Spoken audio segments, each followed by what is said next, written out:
Carl Frey is Associate Professor of AI and works at the Oxford Internet Institute. Good to see you, sir. Thank you very much. Your book, pass it to me here so I can show you. You've written this excellent book. It's called How Progress Ends, Technology Innovation and the Fate of Nations. Before we talk the book, the K-shaped economy. We've seen it before, but we've never seen it in quite such stark relief, where I'm all right, Jack is really doing very well. And although the bottom isn't desperate, it's well on its way. I think that's right. And what we've been seeing over the past year has been soaring share prices. That has had a wealth effect, where you see asset-rich individuals, which tend to be at the higher end of the income distribution, going out spending more, and spending more on luxury goods in particular.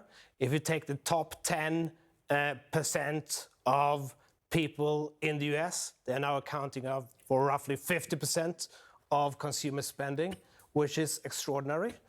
And what you're seeing at the same time is that AI is beginning for the first time to really have an impact on the labor market, having an impact on entry-level work in particular. And that is pushing down wages, pushing down incomes at the lower end of the income distribution. You then get, for example, the One Big Beautiful Bill, which exacerbates it. You get a government shutdown, and you end up with a hardening of the inequality and the difference, rather than a mitigation of it.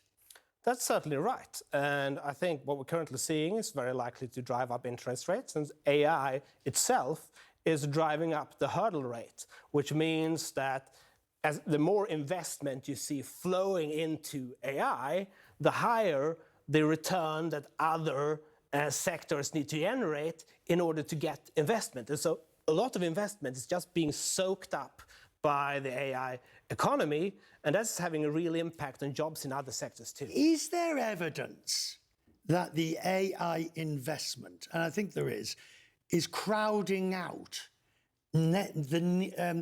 other calls for capital, or is there enough to go round?